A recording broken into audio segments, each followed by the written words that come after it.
Hi, everybody. Welcome to meeting number 3 of our Solid Waste Resource Management Planning, Strategic Planning Advisory Committee. Quite a mouthful. Fortunate that I remembered it. My name's Charlie Fleetum, and I'm going to be your facilitator for today. How many of you have been here before? I see so many familiar faces.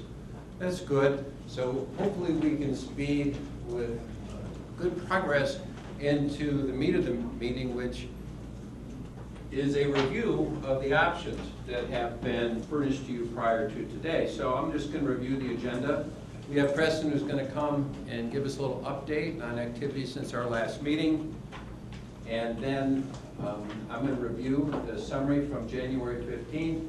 And then we have Christina Siebert from Apton giving a short presentation on the options that were furnished to you. And the way we're going to roll this is we're going to have her present the residential options, then group work to get your opinions. And then she's going to present the commercial options, group work to get your opinions. And then finally, we're going to work on the 4 alternatives that were submitted regarding the downtown alley and that place. We're going to do a review of the public education efforts and the survey. The survey has been completed, and we've got some pretty good results, we think. And then we'll do action items and close with public comment, in case anybody wants to offer any. So as before, we're going to ask people to speak into the mic, even though we're not getting any sound out of it. We need it for the video that's going to be placed on the Ann Arbor CCTV. So with that in mind, Preston?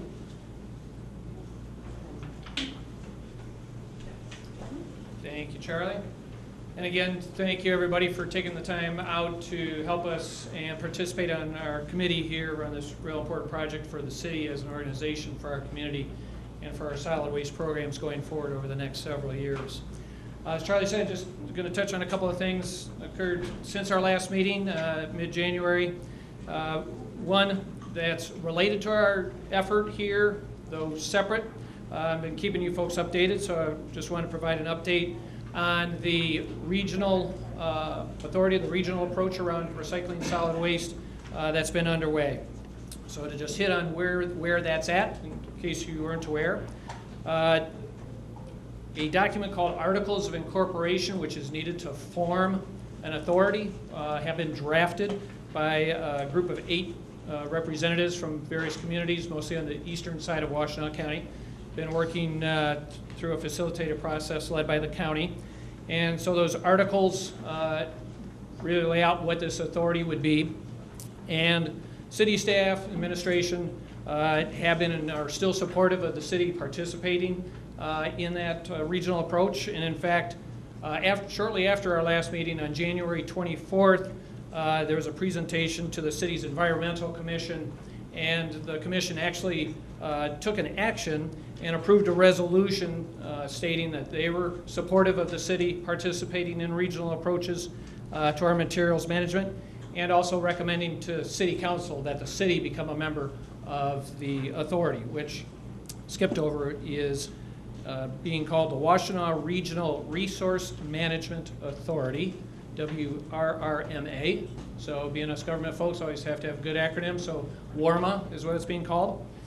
And so the next step was a resolution was presented to our City Council on March 4th to approve those articles of incorporation and decide to join WRMA.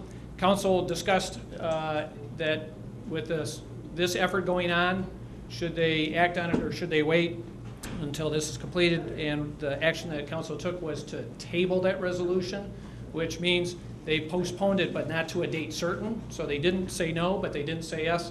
And it's up to council as to when they decide to bring that back. The other 7 communities that were part of that group that put together those articles, those 7 have approved it and have decided to join WRMA. So they do have members that, when they're ready, they can join together and start working together as an authority. Don't know yet if they're going to decide to wait for the city to bring it back and act on it, or if they're going to get started. If that's the case, the city could still seek to join after it's underway. But that's we'll have to see how that plays out. So that's the update on WRMA and the regional authority. And another item since our last advisory committee to touch on that there was an email that Environmental Commissioner Steve Brown, who I know is here, I saw him earlier, yep. So Steve is obviously a member of our committee. He's an environmental commissioner as well, serving as a representative of that group here. And he sent an email to Christina, Siebert, Charlie, myself, along with several members of the committee, beginning of April, on Friday, April 5th, for those of you if you saw it. And in the email, Steve raised some concerns about the process that the committee here has been taking, and particularly that there's less than desired focus on zero waste planning. Thought that would be a bigger piece of this. And he attached a document as well that listed some things that he and subgroup of the Environmental Commission and others had put together. And I replied back in my email to him saying those were things that were under consideration for the most part, and those are in the one-pagers and are going to be a key part of our meeting today, as Charlie mentioned. But I just wanted to speak to the aspect of zero waste vision or zero waste plan not being the drive of this project. And just wanted to kind of provide the context and background and a refresher for folks that this project is being done within the context of the Washtenaw County Solid Waste Plan Amendment that was recently completed in 2017. And they actually had, I think, a real good statement that applies here and fits as far as zero waste planning. And so right from their plan, it states that the county's Solid Waste Planning Committee recognizes that achieving zero waste is an aspirational goal, with zero waste top of the mind throughout the implementation of this plan, meaning the county plan. But we're, again, trying to work within that context. The Solid Waste Planning Committee also recognizes the need for smart and focused implementation of any zero waste initiative to be in balance with the amount of resources required with the potential outcomes so that these efforts are productive and make a true positive impact. So we can't lose sight of those lofty and aspirational goals. But just wanted to refresh and remind everyone that this effort here was really built on the feedback and the data that our team, particularly Christina, Siebert, and Charlie, gathered from over 40 stakeholders at the outset of the project, gathering lots of good information and interviews with folks, and touched on a wide array of issues and topics that people felt needed to be addressed. And a lot of those are concerned and revolve around services and operations. And so this project, this effort's looking for a sustainable set of programs and initiatives that we can balance with our resources to move our community forward with increasing our diversion of materials away from landfills and toward that aspirational goal of zero waste. But it's not a zero waste plan. Just to be clear, that's a different animal.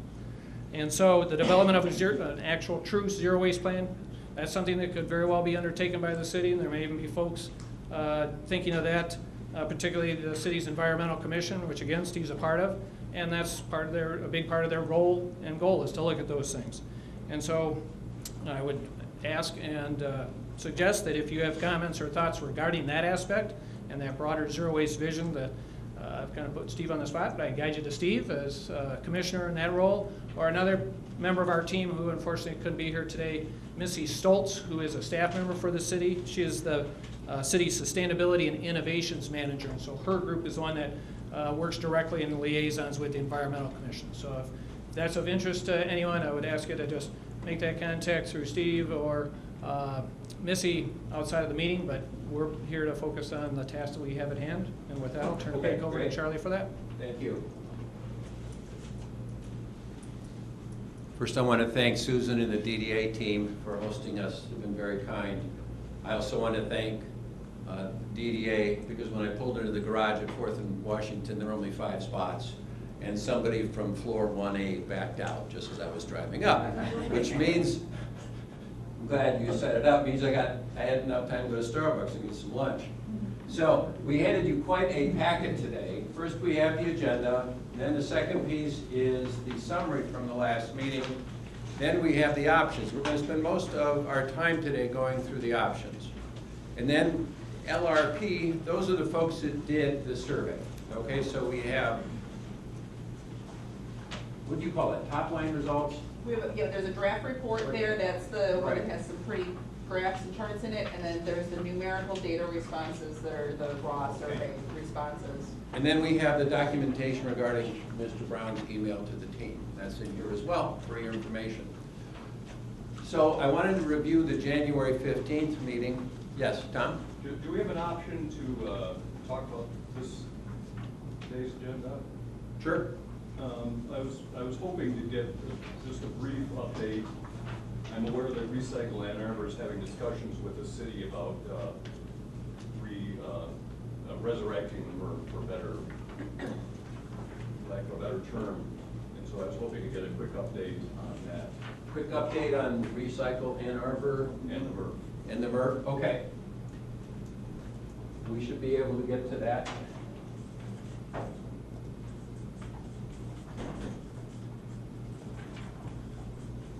Okay, Thanks. sure. So as you remember, we had a meeting in January, many of you were here, and the summaries included, the bulk of the meeting was spent on cost of service study and data. As you might remember, we ran out of time for the kind of discussion that we had planned. And we asked you to give us some feedback about what you had heard, questions and answers, and what you would want to see at the next meeting. So we looked at that and thought about it quite a bit, and we came to the conclusion that we needed to share with you the thinking of our prime consultant about the future. So strategic plans are always a debate about what is, what's the current situation, and what can be.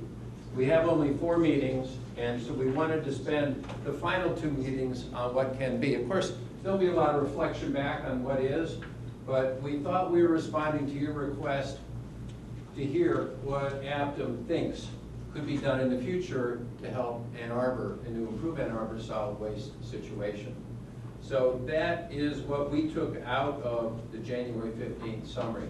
Are there any questions about what we did last time? One final thing, we delayed the meeting 30 days basically to give the team a little more time to complete the survey and to develop these options that you're going to be looking at today. And our hope is to get enough feedback from you on the options to put together a pretty decent sort of first draft report for you to look at, some of the summary conclusions at the next meeting in May. Is that right, Christina? Yes.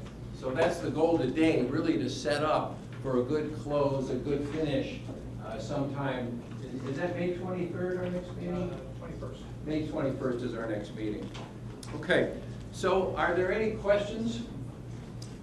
All right, with that in mind, I want to move forward pretty quickly to spend as much time as we can on the discussion portion of the meeting. So Christina's going to get up and take you through the options, at least the first portion of that. But before she does, I want to get us organized to be able to move very, very quickly into the breakout groups, right, Christina? That's sort of what you asked us to do. So we're going to work this side of the room in 2 different groups. So Molly, you're going to help with one of the groups, right? So let's have Brian. Brian, if you could move up to this section, good. And so what we'll do is we'll have Mike, Pat, Jim, Theo, David, and Brian, you're in one group, and the rest of you are in another. Okay? So that would be Carlton.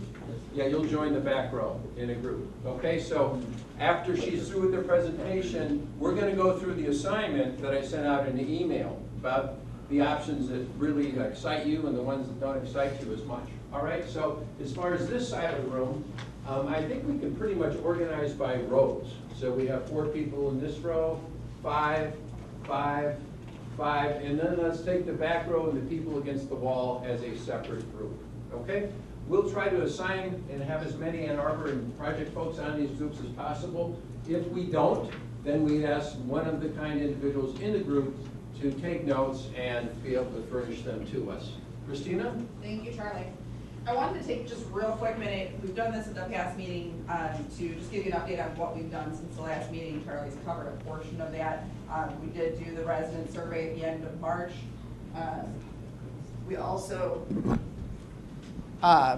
city staff is continuing to work on completing contract extensions that are necessary to allow curbside recycling and commercial waste franchise collection to continue to occur until next year, when those current contracts would then expire and be re-procured. And the bulk of our work has been on the research and analysis on the options that we're going to talk about today.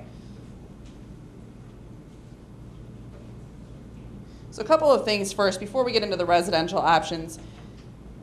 There are certain options here that are not presented, and we're aware of that. And I think that Tom hit one at the very beginning with the question about the MRF and what can be done with the MRF. We're still looking at those MRF options. We expect that as the draft plan gets developed, those will come in some form with some clarity to them of the different possibilities. So that is forthcoming, but not there yet.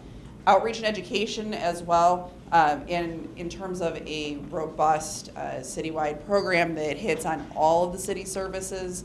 That is still a piece that's coming, in part because it touches on the existing programs, as well as what potential new programs there would be and how we can best bring all of those pieces together and be efficient and clear in our delivery of that outreach. So we wanted to hear the feedback on the specific programmatic and service type options first before looking at that broader outreach component. But within each of the different options that we're going to talk about, where there is outreach that's needed, we have started to identify the level of effort that would go into that outreach. Do we need additional staff for that? How many additional staff do we need? What type of responsibilities would they have? So those are laid out in those one-page summaries that you each received before the meeting. So how did we identify options? We heard a lot of feedback from stakeholders through the interview process. We've heard from you during our first meetings. We've met with the downtown businesses. We've had discussions with others within the downtown about different options. That really has given us a big base of understanding what the interests and needs are of the community. And then with the look into what other communities are doing who have achieved higher levels of diversion, we have added some additional options or provided some clarity to how we can achieve the needs of the community, meet the needs of having another level of service for things like e-waste or household hazardous waste, based on how other communities nationally are doing that. So within the residential sector, we have 4 options that we've identified. And when you look at the diversion impact of each of those options, a lot of these are pretty small in terms of a diversion impact in a tonnage sense. And that's because the residential program that Ann Arbor has in place now already has the key components that go into a high diversion community program, in the sense that you have carts for recycling. Those are larger carts for recycling. That collection is provided weekly on those materials. You take a large amount of materials or different types of materials within that curbside recycling program. So all that piece of infrastructure or availability of service is there. Where we really need to look is how do we compel the resident to make use of that container to its full advantage, rather than putting materials into the trash. That's an outreach and education piece as opposed to a service piece. Same with composting. You've got the availability of compost carts. You've got the ability to place your plate scrapings in those carts. How can we compel the residents to actually take advantage of that service and divert that material from the waste stream? We don't need to add new infrastructure or add new programs for that, other than possibly if there is a large uptick in participation, having to look at rebalancing some staff or an additional truck for the collection aspect, based on those quantities and how we can perform that service. So those options aren't here. What we are looking at are things that are new, things that would be add-ons to current service, things that would make diversion easier for people and would provide a higher standard of diversion for the community. The other thing that you'll notice through these options, we're talking about cost. We're not talking about funding. We're not talking about how we're going to pay for these. Those are two related but separate issues. So we have identified the direct cost impact. So if you go back to our last meeting, we talked about the cost of service. We had direct costs, which are, that's the cost for the man in the truck, that's the cost for the truck, that's the fuel, that's the maintenance. Then you have your indirect costs, and those are other services within the city that support those programs. Those are allocated in most cases, and are assigned to the different operating areas. And we haven't included those when we've done our cost estimating at this point. We'd have to work with the city staff and finance office to understand how those allocations would change. Same with financial adjustments that hit for things like OPEB and GASB funding that end up being additional costs. And then we still have to look at how do we pay for this? Who is going to pay for an increased cost of service in a program? Is it going to be a charge back to the resident or to the business? Is it going to be something that we have revenue from the millage to be able to cover? Is there some blend of a user fee and a millage-based cost? Are there special assessments? And those are things that just once we know what the cost is, we can look at how we can best recommend funding those services. So that just gives you a little bit of a background on the overall perspective that we came into the options with. On the residential side, year-round residential compost collection is something that we know is of interest to the community. We've heard it going back to working on the organics management plan 3 or 4 years ago, and we've got options that have been identified for performing that service on a bi-weekly basis, so every other week, or on a monthly basis during the winter. That's because it's a smaller quantity of material that you would be collecting. We really would only be collecting food waste during that time and trying to make that as cost effective as possible while still offering it to bridge that 4-month period where service isn't provided. We've got curbside textile collection, which would be basically the same types of materials that you might take and drop off at a thrift shop or a Goodwill or Salvation Army. It can be your clothing, it can be rugs, towels, things like that, small housewares. There's a company called Simple Recycling who provides a contracted service to communities where they will do curbside pickup of that material on the same day as your collection day. They would have a contract with the city to be the exclusive provider for that curbside pickup service. They provide the bags, they provide the education and outreach. All the resident has to do is place their material at the curb. The city then would receive a penny per pound collected, so it's actually a revenue generating opportunity. And it's being done in communities even here within Washtenaw County. City of Saline and Ypsilanti both have a contract with Simple Recycling that's working very well. So that was an option that we added. While there isn't a significant demand for it, it doesn't generate a really high diversion. It is a convenience element. It promotes reuse and provides a service that isn't available now.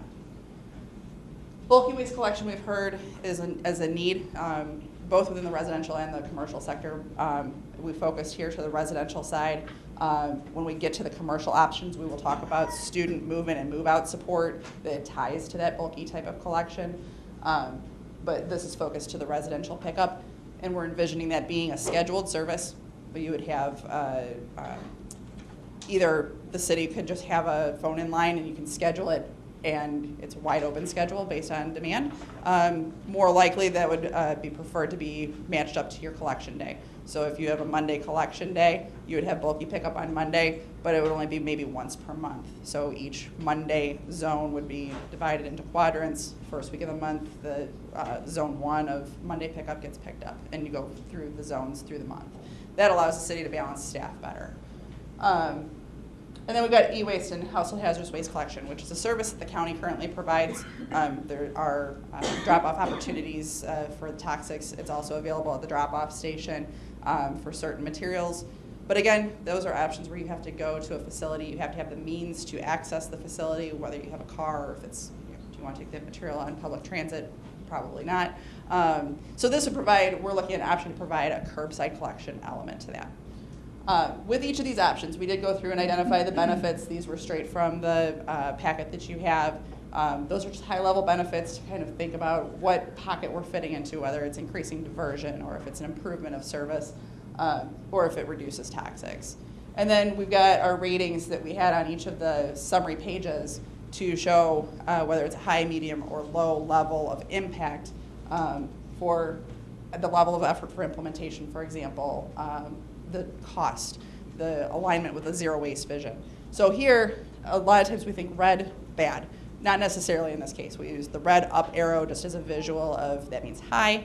High cost might be viewed as a negative type of a rating, but high alignment with a zero waste vision is a more positive rating, I would believe, from this experience with the discussions we've had.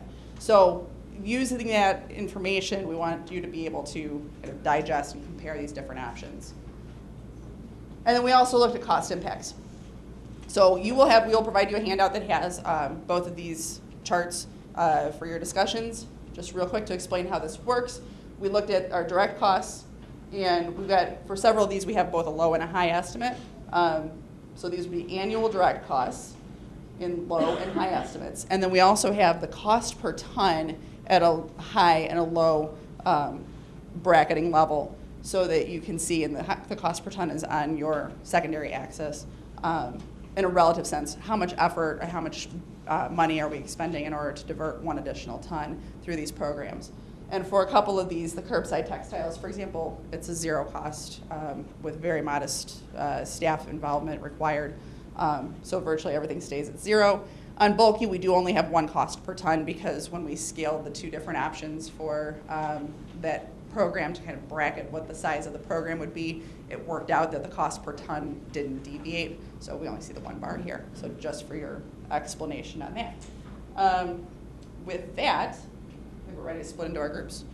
Note any questions or comments about which options are preferred, which options turned you off, what questions do you have about any options that must be answered for you to have a serious opinion about the option. So one of my management consulting heroes, Peter Drucker, says always start with opinions. Okay, so that will help you collect the most important facts that create the hypothesis regarding your go forward recommendation. So today we're going to collect as much as we can in opinions. So looks like we're pretty well organized and ready, set, go. We'll give you 10 or 15 minutes for this conversation. Before we move into the commercial side, let's just take a quick sounding from our note takers and facilitators about whether or not any of these four options knocked anybody's socks off. So I'll start by saying of my group of four people, year-round composting got one vote. And the one thing that was wanted wasn't on the list, which was improvements in the drop-off station and elimination of the fee. And all four of them supported that. So it's always interesting when you do one of these exercises, what emerges. Molly, anyone like any of the options in particular? I would say the group supported number 1 and number 2, the curbside textile and the compost. Okay. We focused mostly on what we didn't like and ideas for doing better with options 3 and 4. Okay. Spinning it around and suggesting alternative ways. Okay, great. Christina, what did your group end up with? Year-round composting was favored by the group. Still some concern about how it could be collected because of the freezing in the carts, but that's an outreach and education. Okay. And there were concerns about bulky waste and e-waste and HHW from a liability or risk standpoint. I might say we had a comment about let's pull out the education and outreach and create a separate initiative for that. I forgot that. That was a comment too. So let's hear from Crescent. So really, I had a tough time with my group pulling out anyone because they think they're all of value. The big one, I think that they probably had a question or maybe less knocked the socks off, if you will. The socks only drooped down a little bit. Was the e-waste and the HHW, maybe because certainly unfamiliarity of is it going to end up in a proper disposal or is it just going to end up in another landfill somewhere? Lots of questions about that one. But would you say that it was year-round composting favored? Really, it was. Don't. They liked them all. They liked them all. Okay, good. Heather? Yeah, all of those actually rose up as favorable items. So year-round compost, curbside. There were concerns about that taken away from local businesses. Some bulk pickup. That was favored, would like it to be reused. There is some concern about what happens with some of the more toxic materials. And electronic pickup, that seems to be very important. A theme through all of this was education. Education. We need to definitely educate people on drop off. Did I miss anything, Ro? Of course. Good summary. Okay, all right. We'll get write-ups. Jenny? So all four of them were liked, particularly the year-round composting and the curbside textiles. Okay. Bulky item collection was seen as a benefit because there's a lot of illegal dumping that goes on, and it's currently expensive and hard to get rid of bulky waste. Okay, and Nancy? Our group liked all four of them as well, particularly year-round compost, with the suggestion that in the wintertime, the materials could be kept in bags because that would keep it from freezing and sticking and making, being harder to empty from the carts. But the textile felt was worth the pilot, the bulky, the people pay for it. You know, maybe the city subsidizes it some, but that seemed as a real service. And anyways, there was just the concern that the hard drives might have personal information on it. There's lead and mercury in these materials, just leaving them to curb. Possibly some of those items that were more benign could be combined with bulky. And education was important for all of them. Okay, did I get everybody? All right, so, looks like year-round composting is a winner, at least in the opinions, along with curbside textile pickup, bulky waste, and then e-waste and the hazardous waste, I would say comes in a fourth. So, let's move on to the commercial side, and while Christina's getting ready, let's distribute these. It'll make it easier for you to you can pass those around, discuss these. It's just a summary page of the options. Okay. On the commercial side, we had 5 different options that we looked at. These are a bit broader in the different ways in which services would be delivered. The first is the fats, oils, and grease management. So we've talked before and heard from, especially in the downtown, concerns that businesses that have fat, oil, and grease containers behind them, the city doesn't know who those containers belong to. The users of those containers are not always the best at keeping them clean, both the container itself and on the ground around it. But that is a stream that does tend to generate revenue for those businesses, or at least is a no-cost service, because the grease collectors use that as a fuel material. So for the fat, oil, and grease management, we're looking at more of an ordinance type of requirement that would begin to gather reporting so the city can take credit for that diversion that happens, and also put standards in place and enforcement capabilities in place for improving those conditions.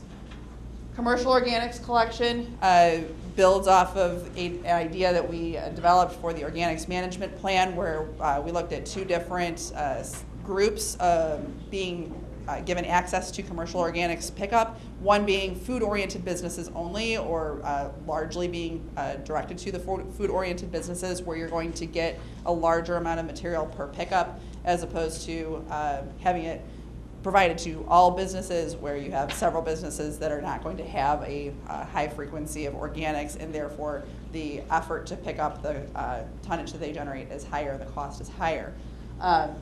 There we look at that being a voluntary option as part of the next commercial waste franchise, and used the information from commercial waste pickup to help fill in costs of that service.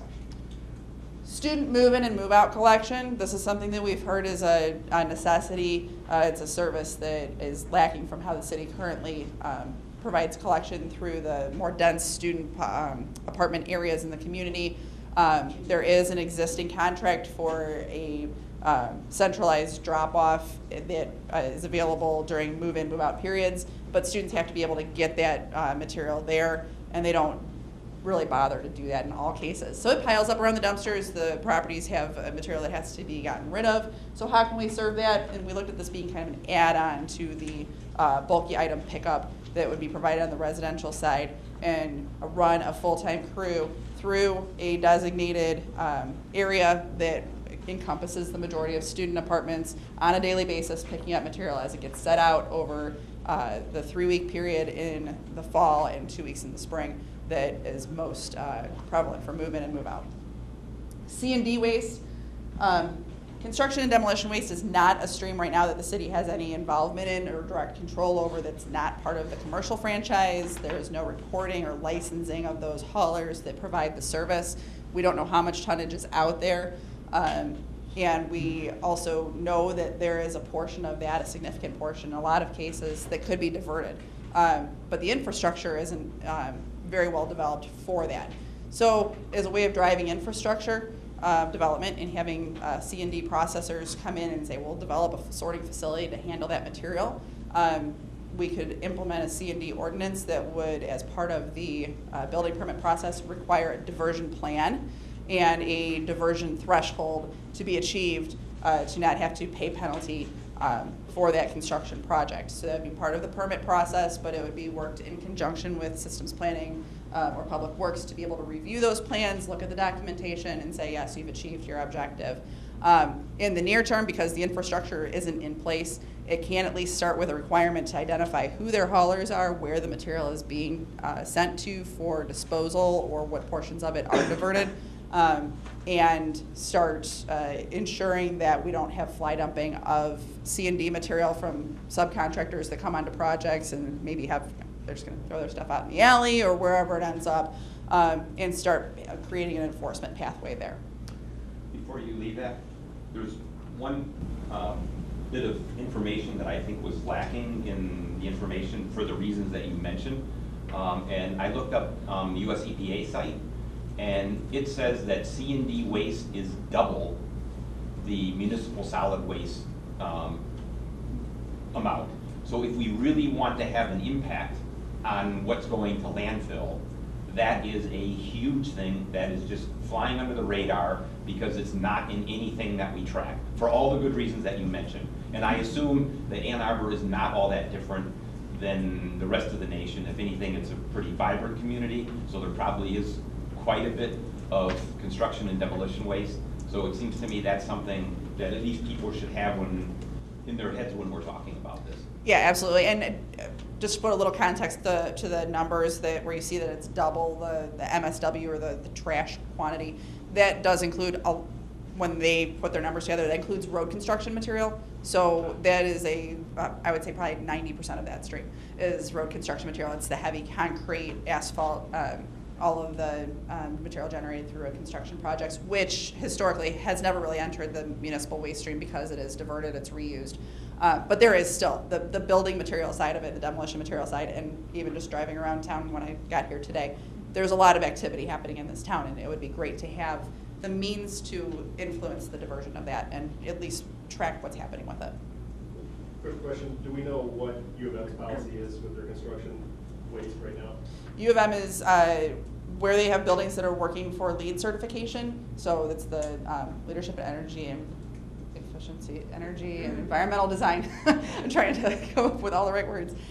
They have, one of the criteria points there is for diversion of your construction materials, so they try to do it. But I've been in communication with them on where their material is going, what they do. Frankly, a lot of it's not being diverted because the infrastructure isn't here to process it, and the space isn't available to keep it separated on those properties when you don't have a centralized sorting facility to take it to. But they don't have it across the board? It's not an across the board, nope. So only on really large projects is it really of a focus, and even there, it's just really not happening on a lot of those projects because they don't have space to have different dumpsters for metal and wood and cardboard, and so it all gets mixed into one dumpster, and then there aren't a lot of facilities to be able to sort it once that's all combined. Can I chime in real quick? Yeah.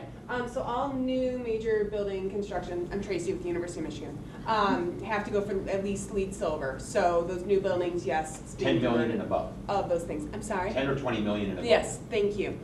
Smaller projects, it's, if it's outside contracted, there's a desire to have that diverted. But for the small renovations, an office or here or there, stuff that's managed by the university's waste management services, we are working to get a lot of that diverted, working with Recycling Arbor with their site out on Jackson Road to try to get some of that stuff where it is mixed, separated. But we do try to do the scrap metals, obvious, low-hanging fruit, the cardboard's the low-hanging fruit.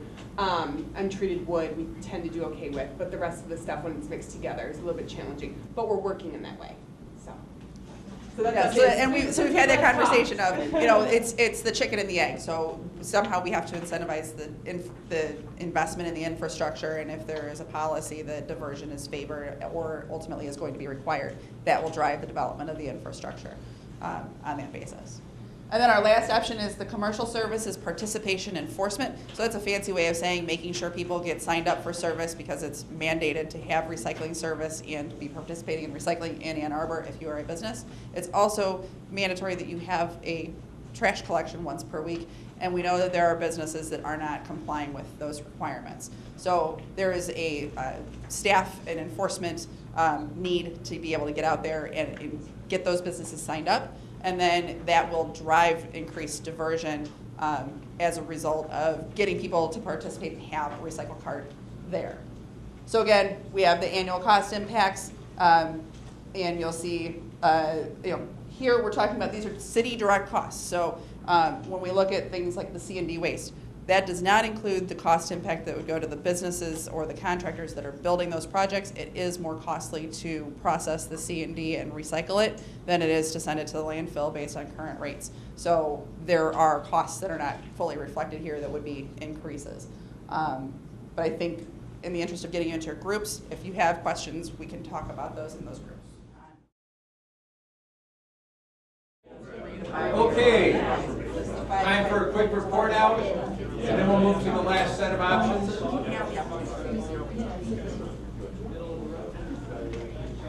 Christina, what did your group say? They said do it all. Do it all. They really, All right, Molly. I really like the Why are you leaving us? I'm getting out of the way. Jenny, what did your group say? No, really like C&D. No, sorry, no, it's sorry. I misspoke. The fats, oil, and greases, and commercial organics. We're the positives. Yes, and enforcement. And enforcement. Okay. Preston. Okay, so we like the items that had a higher, basically the up arrows on greenhouse gas reduction, so that was commercial organics collection and the commercial services participation, but also a lot of positives for the C&D having a program and requirements in place, as well as FOG, that we should have some requirements in place. Okay. And also, I'd say, dealing with property owners, commercial property owners, also that the student move in, move out, so basically hit them all, wasn't any that.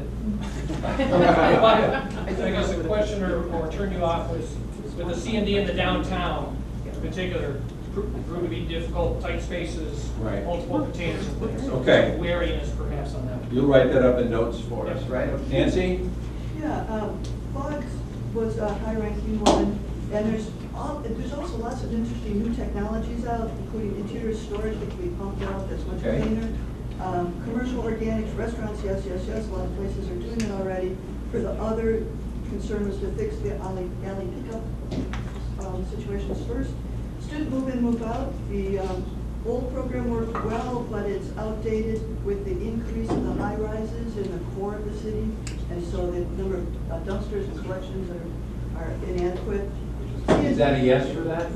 That was, yes. Okay.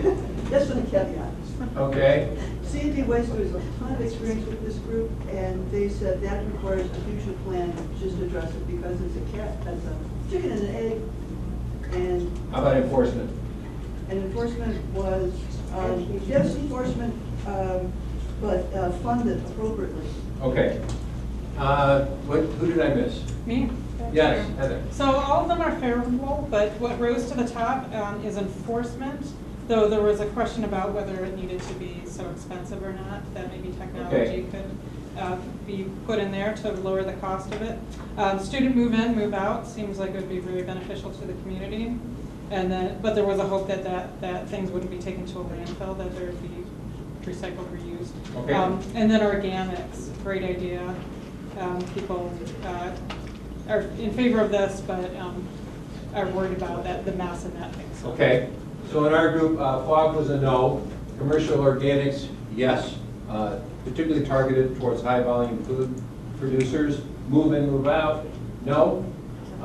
C&D waste for large projects, lots of management issues with that, but large projects, try with that. Commercial services, good idea, but can we do it a heck of a lot cheaper? All right. So I want to say one thing on those commercial services, because it wasn't well laid out, to try to keep things simplified for the presentation of costs and information.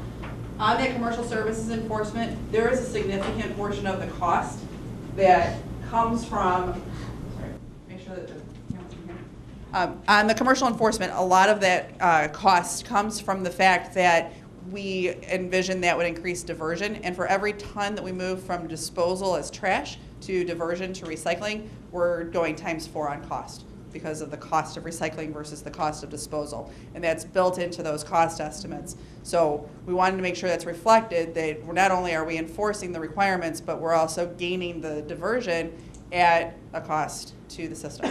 Okay, Christina, let's move into the last set if we could. We have about 15 minutes.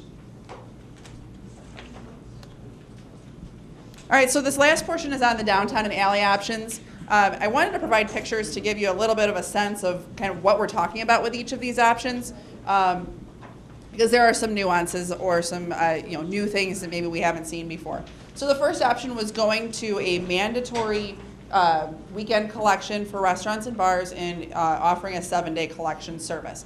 Currently, the city does not provide weekend collection on Saturdays and Sundays. It is available for customers that have waste management collection.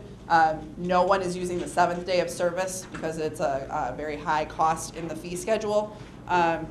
So as a result, we need more pickup during those weekend periods. That's when the density of the material is higher. And by providing that mandatory Saturday and Sunday collection, we can shift some schedules for our collection crews and be able to provide that at a somewhat more cost-effective level than if it's a one-off service where nobody knows if it's going to be taken, which is how it would be priced on a fee schedule like Waste Management had to respond to when they did the commercial franchise. Our alternate B is consolidated containers. So let's get away from every business having their own selection of containers. Let's consolidate containers based on where the businesses are located. Tell them this is your container to use and apportion the costs based on the type of business that they are, based on the expectation of how much material they're going to generate and how much demand they create on the system. And that would require further design to be able to come up with the right formula for that basis. It's similar to, could be similar to what has been done for the Main Street Biz for some of the services that are provided there, where they've got a formula that drives the cost calculation of how businesses have to contribute to that cost of service. And it would get us away from the self-selection of, I only want to pay for 1 day a week pickup, and that's what I'm going to have. But never mind the fact that my container is full or that day doesn't fall when I need that pickup on the weekend. Alternate C would be kind of similar to that same concept with consolidated containers, except that we're going to take things underground. There is a company out there called Underground Refuse Containers that will provide vaults and underground containers to bury your container beneath the surface, be able to get it off of the alley or out of sight of the public. It looks like this at the surface, so kind of like a mailbox, very clean look, but certainly would require a lot of diligent enforcement around it to make sure that we're keeping things clean, that they're being used properly, but it has public health benefits from the standpoint that you can't, you're going to get away from homeless going into these and taking refuge there. You're going to reduce your rats and things if you have issues in any areas within the city as it relates to the trash. And there's a special truck that's required to collect that because these are in the ground. It actually will have an arm that lifts it up, and this is a picture of the truck, and then moves it over the truck. They say you can pick it up over a car. I've seen videos of it being picked up over a car because it's got the reach. I don't think that would be advisable from a standard of practice. But you can actually put them on the sidewalk because they are more aesthetically pleasing and get them out of the alley entirely. And then alternate D is the bag-based collection. So we're getting rid of containers. We would set bags out, and this modeled off of Seattle's Clear Alleys program, where they provide twice daily pickup through the alleys in that area. You know the times that they're coming through, so you set out within a certain window around that.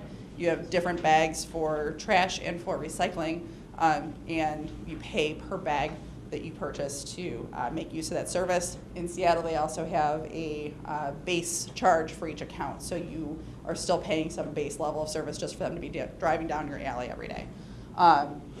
So there are, pros and cons to each of these different options, but the idea would be how can we get a higher level of service into the downtown. Similar to the setup that we've had before, We've got our ratings. Here we changed our benefits from what we gave you in the packet before the meeting. We looked at benefits being alley accessibility, public health, and aesthetics, because those are the things that we're really trying to drive here. Everything was an improvement of service compared to current, so we weren't adding a lot of value with that type of a benefit. And here we don't have all the costs laid out for you because a couple of these, especially on the consolidated containers, are so dramatically different from the current system. There would be some further design and inventory work that is needed to be able to implement that going forward. So we have a little bit different set of questions to answer on this, and I think we'll jump into small groups again. Can I ask a question?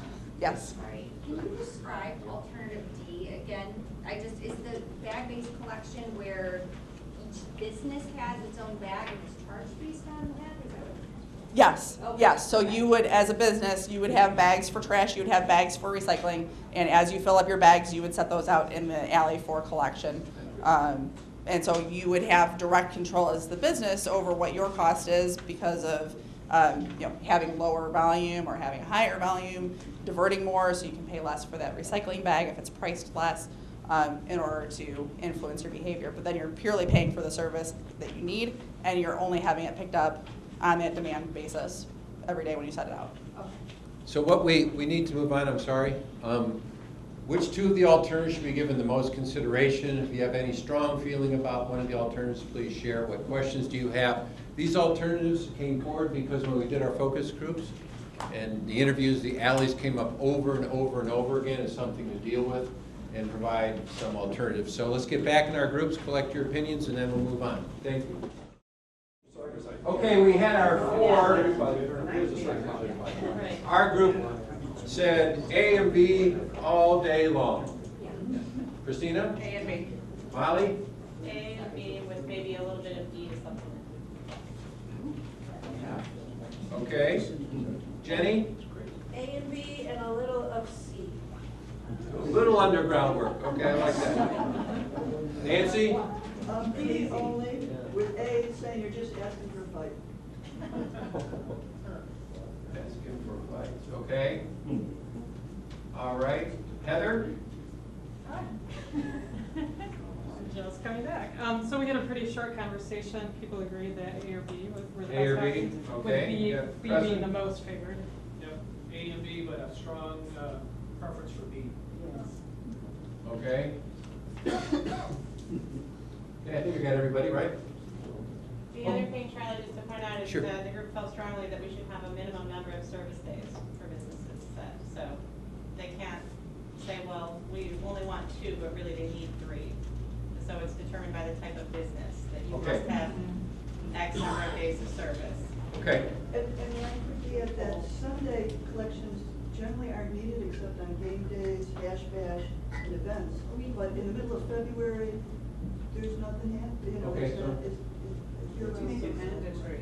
So we're talking about targeting the service to the actual need, okay, which is obviously a management function. But please, I want to thank all of the note takers and facilitators for leading the discussions in their groups. Please write these up. You all have my email. Send short synopsis for each one and the preferences that the group expressed. Okay, so I think we have collected your opinions, and now we're going to do a short, a little change on the agenda. We're going to move to the community outreach piece, if we could. We want to give time for that group to talk about community outreach and education because it's been raised so many times as a critical strategic activity. So Christina, Heather, and Jenny, you want to step forward and lead the group through your information? Thank you.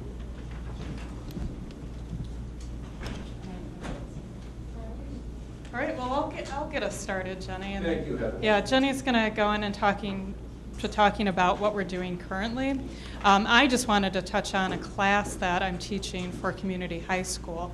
So this is an effort that we've been doing since January, and it's a full class, and it's really the first step in what we're hoping to be a larger youth engagement effort with the city. So with the class, we've been doing it in components. I'm treating it kind of like a mini Citizens Academy. So we've looked at water, we've looked at planning, that's in the segment we're in right now, and some of you saw us out and about walking around downtown. We actually went and looked at the alleys, and the kids had some pretty good insights about that.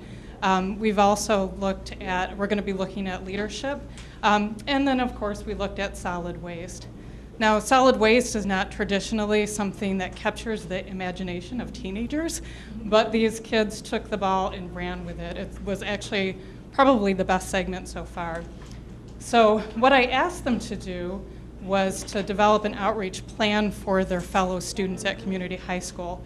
So they did that, and then they implemented the plan, which was beyond what I had asked them to do. So they went forward and taught their fellow students about recycling and things that they can do to improve waste diversion. So then the second thing that we did was we met with the glorious Miriam Flagler over here, who's one of my favorite people, as well as a facilities manager over at Zingerman's. So the youth went over there and we held a class there, and she taught us about what Zingerman's is doing. And that really sparked the kids to engage in a soft plastics recycling pilot with Zingerman's. So the students are now busy raising funds to buy a bin that's going to be placed over at Zingerman's, and then the kids are going to help take care of it and then have a sign on there sponsoring it. So I actually have, oops, in my pocket here, the kids are selling stickers. This is my plug. These stickers, 3 for $5 or 1 for $2 if you'd like to buy one. I've got some to raise money for that bin. So we're really excited about that. We also invited the kids to participate somewhat in this process. So we told them about the solid waste resource management plan, and we asked them to provide input on what they would want on the survey, and they did. They actually developed the question about the businesses, whether residents, citizens of Ann Arbor would be interested in supporting businesses that were more interested in recycling and reducing waste. So that's why that question is on there. And then they've been working with Jenny on business outreach. So they're developing ideas on ways to reach out to businesses with the community. So with that, I'm just very proud of the students. They're a great group. And I'll turn it over to you, Jenny, to talk more about what we've been doing. Hello, I'm Jenny Petoskey. I'm the Solid Waste Outreach and Compliance Specialist for the city. My job duties include data analysis and metrics. I walk the alleys, I respond to customers, and I do outreach. Before I came on board, the biggest outreach was we do the Waste Watcher. It's 2 times a year. You can pick it up at the city. You can get it on the city's website. And I think it's emailed out. We also did a little bit of outreach through CTN, through social media, including Facebook and Nextdoor, and then also on the website. And these were things like how to reduce compost odor, when the city services for trash and recycle were being delayed due to a holiday. Now that I'm on board, we're doing a lot of additional things. We are doing reactive outreach. So this is when a business calls and says, my landowner won't service my recycling bin, and then the tenants call me and say the landowner won't get us more service, so I call them and I talk to them about how to recycle appropriately. Also, there's other instances where a company might call and say, we need more recycling capacity. And then my drivers will say, really, you don't need more capacity, they need to break down their boxes. So I'll call them and I'll go out there and present to them about breaking down their boxes. So that's the reactive aspect. We're also doing more proactive stuff. I think everyone knows that the recycling markets are changing due to China closing its markets. That is changing how we have to recycle. So I've reached out to businesses and have encouraged them to change the way they recycle. So I've met with, there's 2 of them. These are our tools, one for compost and one for recycling. So I've presented to the Main Street Area Association and the Carytown Association about how to recycle appropriately. And I'm also working with a volunteer who is helping to set up those meetings with businesses to do presentations. As you can see, we're working on tools so that when we reach out to these businesses, we have stuff to give them. You all please take these, make copies, give them out to everybody you want. These are also available on our website. In addition to those flyers, we are working on videos, how to recycle videos and cart placement videos. We're also working on GIFs, which if you don't know, these are the things that you get in your phone. They're like little videos, like 4-second videos. So those we'll have available. We're also trying to improve the compost stream. It's contaminated with a lot of plastic bags and some single-use plastics, so we're working on outreach for that. A big piece of this is collaboration. So we want a student to get the same message at school as they get at home. We want a business owner to get the same message at their business as they get at home. So we've started reaching out to U of M and Ann Arbor Public Schools and the county to help coordinate those messages. I'm excited about this. We have a lot of potential to really improve our recycling stream and to reduce our waste overall. And I look forward to the recommendations from this group to continue moving us on that path. Does anyone have questions? I don't know if you have time. Thank you. Christina? One quick little thing about the students I forgot to mention is that they've gone around. Oh, sorry, just one more thing about the students that I wanted to mention because I'm so proud of them, but they've been working with some of the businesses around them in addition to Zingerman's. They've gone over to Sweetwater's and other places where they're buying coffee. Students, high school students drink coffee now, but they've been asking them if they will use reusable mugs in there, so they've been taking their own mugs instead of getting the paper cups. So just a couple things to add. Through a lot of our options, and particularly our commercial enforcement option in our summary here, we're thinking about what Jenny is doing and how do we expand what Jenny is doing, because Jenny is only one person and she needs more than just herself to be able to really touch all of the businesses. So keeping that kind of hands-on approach, but it's been great to have those huge strides. So we'll be continuing to draw off of what she's seeing to be able to build that outreach component for the plan options here. And then we have on the agenda that we were going to talk about what national leaders are doing, but we also recognized how much time we were going to be spending. So we're going to send you a follow-up with our meeting summary that will identify some of the outreach and education efforts that are being done by our national leaders in diversion in other communities. So you can have those for your thinking as you are starting to look at different options and recommendations we would come up with. Since the outreach and education has been mentioned so many times, I'd appreciate it if you just talk amongst yourselves in pairs real quick and see if there's a shout out or two that you want us to consider in the final recommendation regarding outreach and education you didn't hear about today. Is there something else we need to think about or consider? So if you could just talk amongst yourselves, we're just going to do a 2-minute quick conversation. We'll do a shout out and then we'll move forward into the survey. Okay? Ready, set, go. Just take 2 minutes to talk about outreach and education. Did we miss anything that we need to include? Okay. What else do we do or consider education and outreach? Anyone on this side of the room? Any ideas? Yes. This is particularly with respect to food waste, but it could be expanded to other things. Not only how to use the service, but what to, reduce and reuse education before the recycle or compost or whatever, because just recycling and composting is great, but it's really not enough. Okay. Education in that area. Anything else? The other thing we talked about as well was, this is great about what not to put in, but many of these can be diverted if there's a quick reference of how else to divert, the plastic bags, the electronics, the food waste, because there are city services where many of these items can be diverted, and just calling out where to go for that additional information. This is a quick sheet. Okay. Anything else?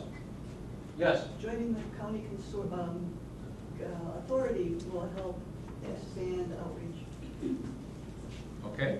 Thanks, Nancy. Anything else? Work door to door with businesses. Door-to-door outreach.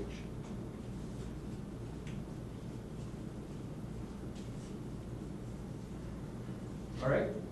So on the other hand, yes. There's an agreed upon project to upgrade and improve RAA's A to Z recycling guide, so that it also covers reuse, diversions, composting, everything else. If anybody's interested in helping with that, see me afterwards. Okay. Yes. The city currently contracts with the Ecology Center to reach hundreds of classrooms and thousands of students, preschool to grade 12 every year, and that's been a well-regarded program for almost 40 years. That should be noted at least and continued. Okay. I'd add Recycle Ann Arbor on its own dime provides a lot of community outreach into the community about recycling, recycling awareness, education. Okay. All right, survey. All right. So we fielded the survey the last week of March. We got 400 survey responses. It was a 15-minute questionnaire. So within the top lines that you grabbed, that's the boring document that doesn't have any graphs on it, has all of the questions that were asked. And within there, so there were, I think, 34, 35 questions that were asked, and there were actually more than that. So that was what was asked of each individual respondent. There were some questions where you'll note that it's marked as SSA or SSB. That means it was split sampled. So half of the respondents were asked one question. They were asked the A questions. Half were asked the B questions. So that increased our number of questions we could ask and get responses on through the survey without having to lengthen the timing of the survey. So we ended up, based on the number of responses that we have, at the 95% confidence level, our margin of error is plus or minus less than 5%. So that would mean that for any answer, we could say if the 50% responses were yes, then we know that it's going to be between 45 and 55% with 95% confidence that anybody that we would ask falls within that population of saying yes. So we covered a broad range of topics within the survey, so we're going to go through some of the high-level findings. You have the draft report. It is under review by the project team. We have not finalized that review, so if you have comments, if you have questions about things that maybe don't make sense in how you're reading it, we welcome all that feedback as we go through that because it hasn't been finalized. Overall satisfaction is very high through the city for all of the different core services for garbage, recycling, and composting. Compost satisfaction is a bit lower. Because we have a larger percentage that say they don't know. That's because you have households that are either have landscaping service or they just don't partake in the service. They maybe live downtown, so they don't have yard waste debris, so they just don't interact with that program. Residents say they need more information, so it's the same education and outreach. We need to be able to educate them. They are lower on the need for education on the core services of compost, recycling, and garbage. A lot more of their interest is on the e-waste and HHW, on bulky items, and city resource management services overall. But still, we do see that there are 40% even on the compost and recycling that would be interested in more information. And then asking them questions that are targeted more to their awareness of the programs directly. If you have a compost cart, you can put food waste in it. 43% say they didn't know that. So there's still a lot of opportunity that we can reach people there. Biggest reason that they don't put more food waste in the cart if they already have a cart. So this is just the people that said they already have a cart. 25% of them didn't know that they could do it, and they already have that cart sitting there. So again, build off of what was done through the sustainability grant to the more composting, more carts program, and do more outreach there. What limits the amount that you recycle? The most people say they don't know what's recyclable. We asked people if they wanted additional services and what would they be. They want bulky waste collection. They want year-round compost collection. Both of those are more than a quarter of the people. There's also a pretty equal amount that say, between the two, we want expanded household hazardous waste and electronic waste options. And they're willing to pay more for those services. So we asked them different buckets of pricing. So we asked them, $1 to $3 per month is pretty a strong percentage. 89% say they're willing to pay $1 to $3 more per month for an additional service. And that willingness goes down as we get higher into those costs per month, but still over 52% of people said, we'll pay $8 or $10 more per month for an added service. So there's such cost tolerance that the community has. We asked them how they think that the funds should be collected and how they should be assigned. So should we charge a fixed monthly fee? Or do you like the way that we do it now of basing it off of your property value through the millage? Or should we do a cost based on the size of your garbage cart? And there was strong support for the options that are variable, whether that's varying by the size of your garbage cart or varying by the value of your home. There was not support on any kind of strength for having a fixed monthly bill where everybody pays the same thing. So even though on the residential side, everybody has the same trucks driving by, they have the same access to the service, they don't want to pay the same as their neighbor. And then this is the question that Heather talked about sustainably minded businesses, and that there's a high percentage, 70% of people are more likely to eat or shop at a sustainably minded business. And the darker bars, the very likely or strongly would be likely. So almost half of people say, yeah, that matters to them. So that's everything on the survey. You do have the document to kind of look at it more closely, digest the information. Do you want me to hit the what's next real quick? Yeah, then we're going to have Preston come up. So on the what's next, we're going to be at the Environmental Commission Thursday night to give them an update on where we've been in this project. We haven't seen them since August, aside from our commissioners who are participating on this committee. So we'll be giving them an update and also getting their input on some of the options we talked about here. We're going to be drafting the report so that next month you'll have a first draft of the report to take a look at, which will include recommendations and provide that feedback for our final meeting. And then the city staff are continuing to finalize their contract extensions. They'll be interfacing with a solid waste work group that's been formed within the Environmental Commission and making sure that where there are parallels or overlaps between activities of that work group and this process, that we're taking that into account through these last few months. And then we may have the community high school group here for a presentation next month. Preston? So a couple minutes left. There was the one question Administrator Lazarus was going to answer, but he said that I can answer it. That was asked earlier by Tom. The notion of situation with a proposal, RAA, about the city's MRF. And describe that as Recycle Ann Arbor has approached the city with a description of a proposal for a mini MRF, as he described it, but it is not a full-blown proposal, detailed proposal. It lacks detail, so feedback was given to them on that. And when that comes in, there's still a decision that has to be made amongst the city and procurement process. Is this something the city can act on? Do we have to bid it out and seek requests for proposals? But we're still waiting for the detailed proposal. So we provided that feedback of the sorts of things that would need to be in there, and we're still waiting. So that's the update on that. Okay. And so with that, and actually on time, oh, thank you, facilitator, for reminding me. Open it up for public comment. If there's anybody from the public that would like to take up to 3 minutes to just speak to the group. Or from the group, yep. To the group or for the group or from the group. John? John, you want to come forward with the microphone since this is a public comment section? I'd appreciate that. I simply have a request, and that is for our next meeting, if we could have an update on the expenses and revenues and one-time costs related to solid waste activities. We're almost through fiscal year 19, and I think financials is really important. We've had in the past several years some really significant one-time hits. If you look, the forecast for this year was that there would not be any, but in past years we've had $2.5 million negative hit in one year, $4 million for $4.5 million hit another year. What's the forecast of that? And then how do revenues and expenses balance out as best we can estimate with the current programs that we have? That's just a request.